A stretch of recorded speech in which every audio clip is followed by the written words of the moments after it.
All right, so we're going to talk a little bit more about blueprints right now. Before we did this, we went into some level blueprints. What we're going to talk about today is how to take a blueprint from an object. So right now, I got this bench. And actually, you're not going to have that bench. I'm not going to use that bench. I'm going to pull up the static meshes here, and I'm going to pick out the bench that you guys do have. Or let's just do this chair. So get that static mesh SM chair, and there we go. Looks like that. And we're going to create a blueprint from this chair. So in order to do that, what I'm going to do is with the chair selected in my world outliner, I'm going to click blueprint. And I'm going to change this static mesh of a chair into a blueprint of a chair. I can probably just get rid of blueprint and just put BP. However you want to do it, it's fine. And I'm going to put that in my content folder and click create. Go ahead and take a second to do that. Okay, good. Now, next thing that we're going to do, and when I say we, I mean you're doing this too, not just watching, is let's go ahead and just take a light and we'll add this to our chair. So our chair is going to light up. Why not? We'll put a point light in. You could just hold down L and click, I think. Yeah, no, you can't. You have to add a point light this way. So you can also type in light up here. But Mr. Giannelli, I don't have the components panel right here or the details panel. No worries. No worries, not worries. You can go to window and you can find your components or details panel or whatever. Whenever you lose things, that's probably where it is. Sometimes when I lose the event graph, it's hard for me to find out where it is, but I'm sure it's in here somewhere. Anyway, okay, so, or you can always do reset layout, and that'll just kind of reset everything. Let's put this light right there. Okay, now let's compile it. Now guess what? Your chair now lights up. Well, big deal, Mr. Giannelli. I could do that by just putting the light underneath there as a parent and moving it around. But here's the thing. You created a blueprint of it, which means next time you drag that out of here from your content browser, this blueprint, which you can find filters blueprint class if you want to see all your blueprints, you've created a blueprint that has multiple things going on. Now check this out. You can get even more advanced. So now, let's say that we want to add something that happens when you touch this chair. So we'll go to our event graph. Now this blueprint is not our level blueprint. This is not up here going to open level blueprints. This is a different type of blueprint. This blueprint is only going to affect this object, the chair. So let's create an event. When you touch this chair, when you hit it, something's going to happen. I'm not sure what, but I'm excited about it. So we got to make sure that our static mesh, which we have the actual blueprint, we got the static mesh, and we got the light. This is the child of the static mesh, which is a child of the actual blueprint. The static mesh itself, we want to make sure that under collision, simulation generates hit events, which means when this thing is moving around and it hits something, we want that thing to trigger. If this is not checked, this won't even work. Forget about it. How about simulate physics? Let's turn that on. Do we do that on the blueprint itself?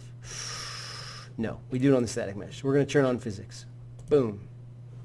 All right, now let's see if this thing is going to trigger. So I have this instance of this blueprint right here. And I'll do both just in case. Now when I hit, I'll do simulate, which means it's like play, but you can sit and watch it. Nothing happened. But that's because nothing is supposed to happen. I don't have any events yet. So let's just do a simple one. We'll just say, oh, print string, hello. So when I hit, okay, compile, and it plays, you see hello. And you can see right here it's firing. And it fires a bunch of times. Why is that? Because it bounces. Each time it's going to do that. Okay. Kind of cool, I guess. But what if we added something cool to this thing, like an explosion? Well, here's what you can do. You can go in here, find your explosion, and you can throw that into your blueprint. Now, we don't want this explosion to explode every time the game starts, so we're going to go into the explosion, which is now a child of the static mesh, and we are going to uncheck auto activate. Let me just stick that right there. Okay, do that. Now, when I hit play, nothing happens. But, oh, and by the way, go ahead and use simulate right now. It makes it easier. Or sorry, yeah, when you do the play mode, just choose simulate. It makes it easier. Let's go to our event graph. Now, on our component hit, let's take this little explosion out here and let's activate it. What's going to cause this event to trigger? A hit event. And now, watch what happens. Explode, explode. It did not repeat, I assume, because maybe if the... That's a good question. I don't really know. I wonder what happens if I hit play. Now if I bump into it again... Okay, I see. It's not going to repeat because it has to finish the explosion animation before it'll happen again. And then once it's armed, every time I touch this. Let's see if my bullets affect it. I would say that's a yes. Cool. And now, guess what? We can find our blueprint class of this chair, and we can keep using it as many times as we want. And it has all that stuff built into it. So that's what the power of blueprint objects are, or blueprint actors. An actor is anything that's in the level. Each of these are actors. But a blueprint actor is one where you can do anything you want to it and use it over and over and over again, which is really cool. Imagine what you could do with, like, architecture. You could make your own little house, and you could place it over and over and over again with all these different pieces in here, in this viewport. Yeah, there's all sorts of cool things we can do. Hey, let's try one more. See this light? I want it to change colors when you touch the chair as well. So not only is it going to activate that, let's take this light, drag it down here, and let's adjust the color. So if I just type in color, it'll usually tell me set. So that's kind of a trick. Just, I want to set the light's color. Well, I don't know how to do that. Type in color, and it'll give you the code that you probably are going to need. Set light color. What are we going to set it to? Let's set it to something random. So a light color is generally going to be 3 values: red, green, blue, and alpha, which is like the opacity. So if we set all these to random, I don't know what's going to happen, but I have a feeling it's going to be pretty cool.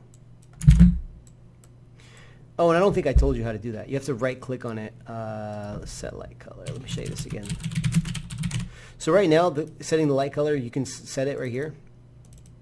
You can pick the red, green, blue, and the alpha. So it'll set it like that.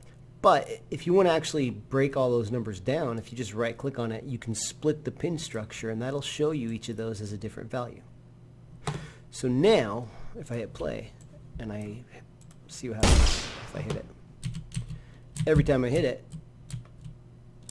a random light color will emerge.